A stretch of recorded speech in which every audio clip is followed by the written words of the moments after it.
Terima kasih ya sekali. Terima kasih banyak. Selamat datang. Terima kasih. Terima kasih banyak. Pernah dulu ya, waktu saya bupati ya. 2013. Itu enak, walaupun panas kampusnya hijau. Tetap hijau ya. Ada kolam, waduh bisa mancing depan. Selamat datang di persahabatan Pangling, ini putri dari mana? Ada. Warnanya pelangi banget. Selamat datang Bapak Gubernur di rumah persahabatan Desa Kiket. Rumah persahabatan. Ini kursinya, ini kursi mahal. Nah, ini kayak kalau pagi-pagi Pak Gubernur kan pasti sampai Begini. telepon. Nah, Seorang, gak ada yang nemenin. Gak ada yang nah nemenin. ini kita rame-rame ya. Ada temennya. Iya. Jadi hari ini bahagia karena saya ada temen. Betul. Nah, ini kuratornya mana tadi Mas Kevin?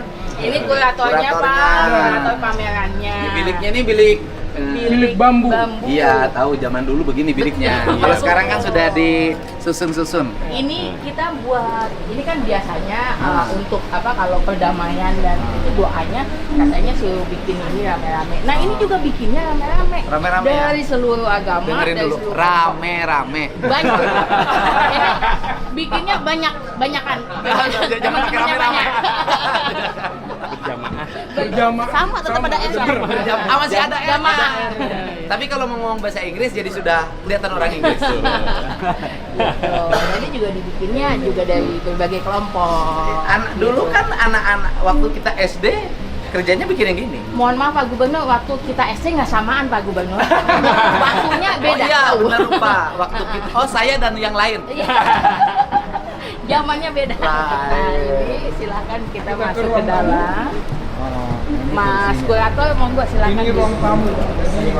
Perdamaian dimulai dari persahabatan. Persahabatan. Dari perkenalan. Di ruang tamu tuh biasanya saling mengenalkan diri. Di ruang- Makanya kami ada foto-foto Gus Dur, ada foto-foto. Dan selalu ada teh Selalu ada teh, atau kopi. kopi atau kongguan isinya rengginang. Bapak kok sudah mirip-mirip? Nah,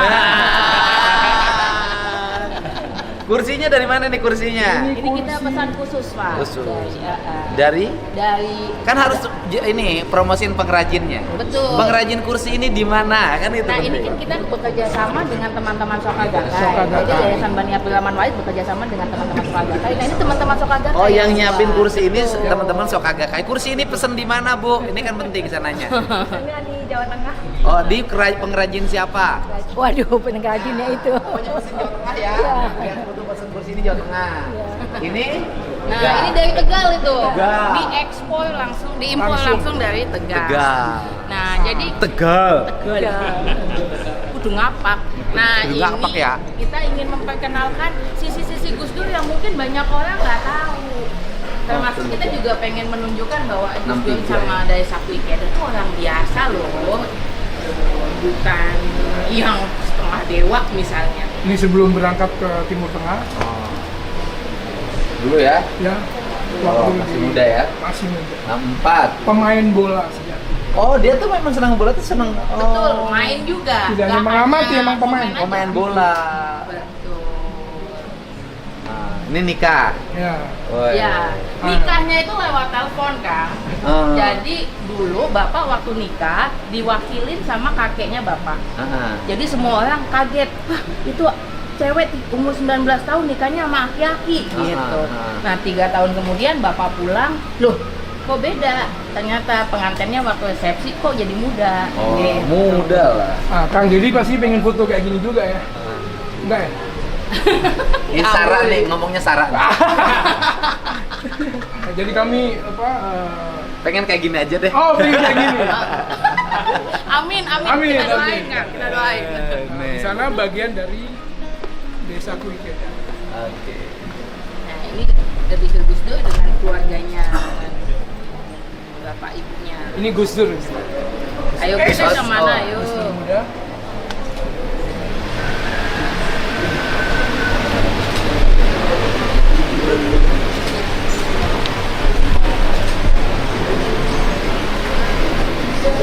Ayo Pak Gus Durnya yang mana? Kalau bisa nebak, dapat hadiah. Ayo. Oke ya. Tebak ya. Iya. Ini bukan? Yang di belakang. Betul. Yang pakai dasi. Iya. Betul. Itu hadiahnya. Nanti keynote speech tambah 5 menit lagi boleh. Oh ini. Pak Wali. Pak, apa kabar? Sehat? Wali. Silakan Pak Wali. Oh, Kita langsung gabung di sini. Mantap, Pak Wali. Bagus banget bajunya. Iya, siap. Nggak kalah gaul sama Raja. Kalau yang ini sisinya dari saku ikedanya. Oke, Ikeda. Tetap juga kita munculin sehari-harinya kayak apa sih dan siapa sih dia dari saku ikeda, karena kebanyakan orang Indonesia mungkin nggak terlalu kenal dengan beliau. Nah ini kita coba tampilkan yang bentuknya betul-betul kayak di rumah nih. Kalau di ruang tamu kan biasanya banyak foto.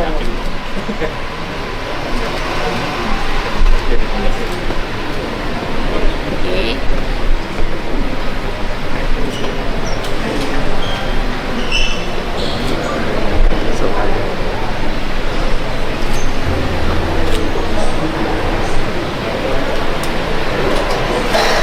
Nah di sini Pak Gubernur, Pak Wali, kan kadang-kadang orang tuh malas, terutama kalau anak-anak. Jadi kita lihat foto, lihat tulisan. Jadi kita munculkan dalam bentuk komik. Oh iya. Nah ini ada beberapa bagian komik yang kami perbesar untuk meng-highlight bagian-bagian seperti apa sih yang dianggap seorang Gus Dur bisa jadi Gus Dur kayak sekarang itu. Momen-momen ininya Gus Dur apa? kayak kemarin. Iya. Satu-satu ya. Ini cerita yang ada di buku Dialog Peradaban. Oh ini dialog berarti. Jadi Gus Dur bercerita ke Pak Daesaku Sensei. Ikeda. Ini ceritanya kami gambarkan. Dan Gus Dur itu kan era-era booming pemikirannya barengan waktu itu memang lagi era-eranya orang senang baca ya. Betul. Zaman era Cak Nur, Iya, zaman 80-an, 80-an 90-an. Orang lagi seneng-senengnya baca. Betul.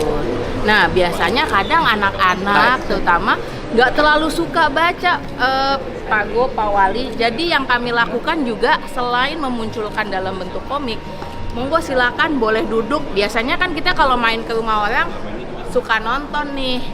Nah, hari ini kita juga mau ngajakin Nonton. boleh teman-teman ya. Nonton di sini. Boleh teman-teman untuk membiarkan Pak Agung dan Ini Pak 7 menit untuk semakin mengenalkan Gus Dur dengan Sekembali ke Indonesia, Gus Dur mengajar berdagang kecil bersama istrinya. Tidak nyari kedudukan. Iya Pak, saya nggak nyari kedudukan Pak. Jadi bisa aja Ini kira-kira sering baca buku Gus Dur kayak gitu. Kebanyakan main sama Gus Dur, kayaknya Pak Gubernur. Bapak-bapak silakan diminum, nggak ada ya? Bapak ini kartun animasinya dibuat oleh tim yang sama dengan yang membuat Jumbo, film Jumbo kemarin. Nah, karena sebenarnya pameran ini fokusnya adalah di buku Dialog Peradaban, maka di sini ini bagian yang membicarakan dialog peradaban. Bagaimana Gus Dur dengan Daesaku Ikeda pertama kali bertemu hingga menciptakan buku Dialog Peradaban. Ini kebetulan dua burung ini yang membuat Ibu Sinta, dan yang membuat adalah Pak Menko PMK kemarin waktu pembukaan. jadi buku Dialog Peradaban ini diterjemahkan dalam Bahasa. 8 bahasa. Kemarin waktu pembukaan kita termasuk mengeluarkan dalam bentuk yang berbeda, yaitu audiobook. Audio. ada ruangan ini, ruangan Oh ya, itu ruangannya Gus Dur ruangan dan Gus Dur dan Daesaku Ikeda. Daesaku Ikeda. Karena mereka kan ini Pak, bentuknya korespondensi. Meskipun sebenarnya nggak nulis, tapi Pak lewat email. Daesaku diajakin sholat sama Gus Dur. Enggak sih Pak, cuman yuk bisa yuk. Enggak. Sinting. Ini kita membuat replika meja kerjanya Gus Dur dulu ngetik sendiri. Dulu kalau ngetik berdua susah soalnya Pak. Iya. Pengen Oh iya lihat di sana. benar. Ngetik bertiga lebih susah. Betul Pak. Dulu ngetik sendiri dulu Gus Dur. Nah ini replika yang kita Bisa nggak lebih pintar dari itu ngomongnya? Jadi ini mesin ketik yang paling mirip dengan yang dulu Bapak memang punya waktu zaman muda. Itu Bapak biasanya memang dari aset wise aja pakai Walkman itu. Oke. Nah, sekarang kita langsung, kalau sebenarnya di teman-teman muda kita ada namanya ruang aktif. Emang ada teman-teman tua? Buat yang anak-anak muda tuh biasanya suka main. Ini seniman rembulan kita ini. Assalamualaikum.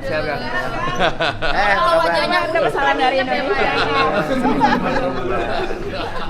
Seniman rembulan. Nah, ini tulisannya Gus Dur dan tulisannya Daisaku Ikeda di dalam di media itu kami cetak dalam bentuk kayak tabloid. Jadi pengunjung bisa baca kayak benar-benar baca koran aja gitu.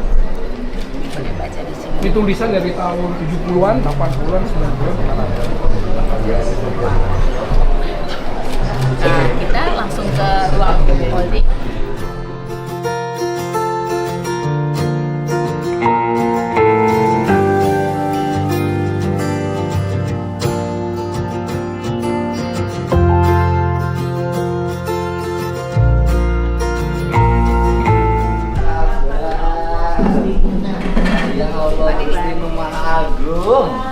Sehat. Alhamdulillah. Ya cuma lihat aja betulnya. Ya lihat, nggak mungkin pegang. Senggol aja. Pegangnya sedikit Era. Terima kasih. Usia berapa kok kelihatan 21 tahun? 17 tahun. 17. Alhamdulillah. Kok lebih muda? Iya, saya panggilnya adik. Ya, Mbak Pinara. Terima kasih. Silakan, Pak. Ini Pak Wali. Wali Kota Depok. Kalau di rumah Wali Kota Depok, kalau di sini Wali Kota Jongkok. Siap.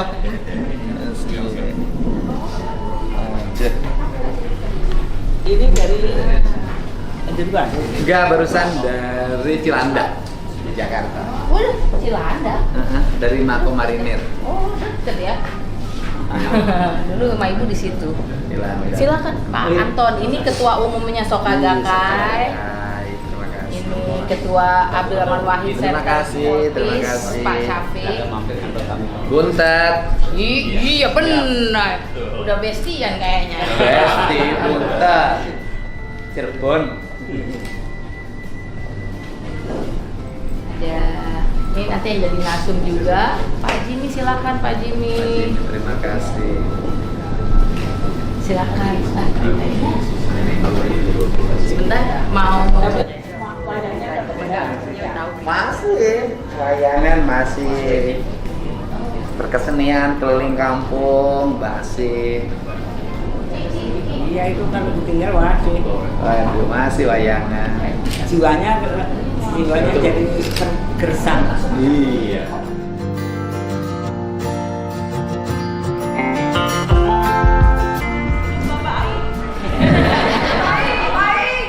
Assalamualaikum warahmatullahi wabarakatuh. Sampurasun. Yang kita banggakan semua, seorang tokoh perempuan Indonesia yang setia pada pluralisme, setia mengawal peradaban, dan setia mengawal anak-anak dan cucu-cucunya.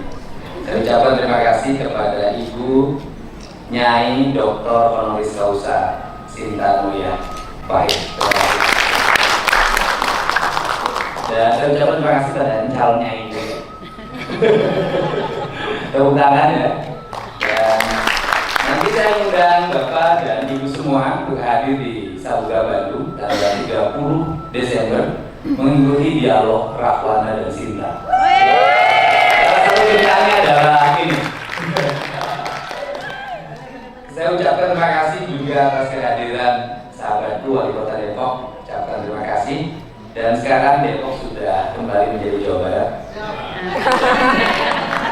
Direktur Kebudayaan Universitas Indonesia, saya ucapkan terima kasih.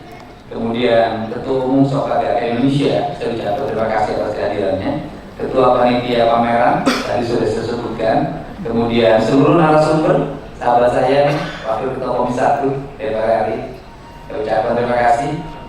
Penulis, sosiolog, dan founder Ibu Oki Mandasari. Kemudian dosen ilmu politik di Subuki, Bapak Irwansyah. Saya ini orang Sunda, jadi kalau bicara peradaban berarti bicara tentang adab. Kata orang Sunda, adab itu hiji adab ka Gusti. Allah. Ya, adab ka Gusti. Hiji adab ka Gusti, dua adab ka alam, nu katilu adab ka indung bapa, nu kaopat adab ka sesama. Dialog tentang peradaban yang berisi memahami orang dari sisi diri, alam, dan lingkungannya itu sudah hampir mencapai 90% garis finish. Karena saya sih sudah memahami bahwa konflik-konflik yang mengatasnamakan pluralisme bukan lebih disebabkan pada pluralisme itu sendiri, tapi konflik itu lebih disebabkan karena latar belakang politik, hegemoni politik, dan permainan politik.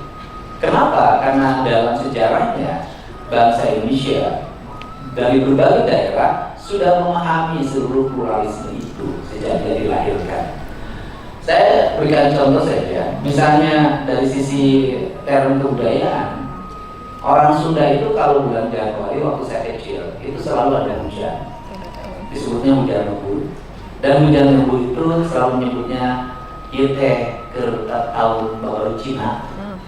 Artinya apa? Bahwa simbol-simbol kebudayaan, simbol-simbol perbedaan itu sudah menjadi ideologi kehidupan tentang itu.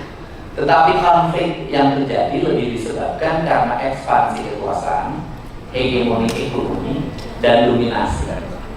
Nah, seluruh rangkaian itu apa sih yang menjadi faktor penyebabnya adalah politik yang menggunakan simbol-simbol agama sebagai simbol-simbol untuk meraih massa dan rela menggunakan sebagian pikiran-pikiran yang dianggap suci dihegemoni diarahkan pada sebuah kepentingan. Dan dari sisi proses itu masih berlangsung sampai hari ini. Nah, untuk itu karena itu masih berlangsung, maka harapan saya adalah orang tidak lagi menggunakan sisi-sisi yang bersifat sensitif untuk kepentingan politik jangka pendek, karena kepentingan politik jangka pendeknya merusak peradaban dalam jangka panjang.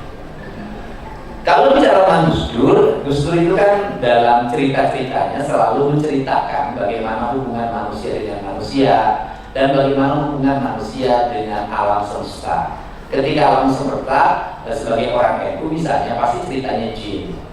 Nah, yang harus kita hari ini membuat ruang perhatian utama itu menurut saya bukan hanya pada manusia, pada ruang jin. Kenapa pada ruang jin? Jin hari ini mengalami penderitaan. Kenapa? Karena gunung tempat bersemayamnya sudah habis, ditambang dan ditebang. Kemudian ruang-ruang yang dianggap kotor kayak pocong, saluran sungai itu juga hari ini sudah dibeton, diganti dengan rumah-rumah yang bersertifikat. Di Depok misalnya namanya Setu, itu dulu tempat mainnya jin, hari ini sudah nggak ada, berubah di tempat-tempat beton. Dan justru kalau kita ingin mengikuti pikiran Gus Dur, hari ini sudah abadnya kita memberikan kembali ruang pada jin untuk tetap hidup di Indonesia. Bagaimana membuat ruang jin tetap hidup di Indonesia? Kuburan jangan digusur. Kalau kuburan digusur, jin mau tinggal di mana? Kenapa kalau tinggal di apartemen dia nggak bisa bayar listrik? Kemudian, nah untuk itu kemudian sungai-sungai yang besar jangan dipersempit karena itu tempatnya jin. Kenapa? Kalau suatu saat kemudian harus pindah ke komplek perumahan mewah, maka memandang danau di perumahan mewah itu harus bayar. Jin nggak kuat bayarnya, dan jin itu tidak mendapat BLT dalam setiap tahun. Nah, kenapa ruang ini harus saya omongkan? Karena tidak akan ada harmoni peradaban kalau tidak ada keselarasan alam. Harmoni peradaban hanya akan tumbuh dalam ruang keselarasan. Ruang keselarasan itu akan tumbuh hanya pada jiwa yang harmoni. Jiwa yang harmoni adalah jiwa yang dibebaskan diri dari keserakahan untuk tidak terus-terus menumpuk kekayaan, melebarkan sayap kekuasaan yang pada akhirnya menghegemoni hak orang untuk hidup merdeka. Ini yang menjadi problem kita sebenarnya hari ini. Karena ini yang menjadi problem kita, maka ruang kebudayaan kita harus digeser kembali pada ruang alam. Dan kenapa dosen UI betah? Walaupun mungkin hidupnya harus sederhana. Karena UI adalah satu-satunya universitas yang punya kekayaan alam luar biasa. Di UI banyak pohon, di UI punya danau. Sehingga orang di UI betah. Kenapa? Biaya sedikit, selesai. Tidak perlu healing, tidak perlu traveling, nggak usah. Karena keliling di sekitar UI adalah healing dan traveling. Di sini orang UI itu jauh lebih bahagia. Nah, ruang ini yang harus dibangun dalam diri kita. Ruang dialog apa sih yang dialog hari ini? Hari ini bukan hanya kita harus mendialogkan antar etnis, antar agama, antar ras. Hari ini harus kita ajak dialog pada gunung, pada sungai, pada matahari, pada tanah, pada air, pada udara, pada seluruh alam raya. Ini harus kita ajak dialog. Kenapa? Karena kalaupun kita harmoni dari sisi kemanusiaan, tidak ada konflik personal. Tetapi kalau kita tidak harmoni dengan alam, tetap saja kita akan masuk pada fase kegelisahan. Dan fase kegelisahan itu selalu melahirkan konflik komunal. Konflik komunal itu selalu diawali oleh fase kegelisahan diri. Orang-orang yang mengalami kegelisahan diri biasanya orang-orang yang mengalami dosa dalam hidupnya. Orang yang dosa dalam hidupnya itu adalah orang yang dua hal kalau menurut saya. Dan dosa yang paling besar adalah etis Sunda itu tunggul dilarung, catang dirumpak. Itu apa artinya? Bahwa orang yang paling berdosa dalam pandangan kosmologi Sunda adalah yang menebang pohon dicabut dengan akarnya. Maka tunggul dilarung, catang dirumpak. Karena meletakkan alam sebagai seni kebudayaan, maka orang Sunda selalu meletakkan kerangka indung tunggu rahayu, bapak tangkal derajat. Artinya kemuliaan hidup diukur pada seberapa besar pohon itu kokoh, seberapa lama pohon itu berdiri dan berumur. Nah, kerangka inilah yang sebenarnya yang harus menginspirasi kita pada hari ini. Mudah-mudahan ruang berpikir Gus Dur, badannya boleh tidak ada, tapi jiwa dan pikirannya akan tetap hidup sampai kapanpun. Dan kita harus juga memahami bahwa diperlukan literasi-literasi yang baru yang harus terus digali oleh kita dan disampaikan pada generasi kekinian bahwa dulu pada saat manusia, orang memiliki keterbatasan, tidak ada Google, tidak ada map, dan hanya mengandalkan buku yang didapat itu pun susah. Kita banyak melahirkan pemikir-pemikir besar dalam kesederhanaan. Nah, kita berharap ke depan di era yang semakin terbuka, di mana digitalisasi menjadi bagian dari kehidupan, sudah tentunya kita berharap banyak pemikir besar lagi yang lahir Gus-Dur baru. Saya ucapkan terima kasih, semoga dialog ini menjadi dialog yang menginspirasi, membuka ruang kita untuk hidup secara harmoni, membangun masa depan baru bagi Indonesia, mengharmonikan diri dengan alam, lingkungan, dan kebudayaan. Orang Bali menyebutnya Tri Dekarana, orang Sunda menyebutnya Tri Tangtu di Buana. Rama Resi Prabu. Rama adalah civil society, Resi adalah keilmuan yang ada pada kaum guru besar, para ulama yang memiliki nilai independensi. Prabu adalah pemimpin yang keras pikirannya, keras kerja kerasnya. Jadi memang kaum Prabu ini kadang-kadang Prabu yang sejati adalah Prabu yang berani dihujat, Prabu yang berani melawan arus, Prabu yang berani melawan orang yang berbeda pandangannya, tetapi dia kukuh pada pendiriannya. Karena seorang Prabu tidak boleh dia terbawa arus dalam setiap waktu. Yang terbawa arus pada setiap waktu bukan Prabu, itu namanya pedagang. Pemimpin itu harus punya kekokohan dalam berpikir. Jutaan hujatan datang, jutaan protes datang, demonstrasi di mana-mana. Pemimpin harus kukuh pada pemikirannya selama pikiran itu diyakini sebuah kebenaran, dan itu letak peradaban masa depan. Dan pemimpin yang justru mengikuti arus, menurut saya adalah pemimpin yang selalu ingin populis karena dia ingin dipilih lagi. Nah, ini bukan pemimpin namanya, tapi pedagang. Itulah harus bedanya pemimpin dengan pedagang. Mudah-mudahan para pedagang jadi pemimpin, tidak membawa jiwa pedagang ketika menjadi pemimpin. Terima kasih.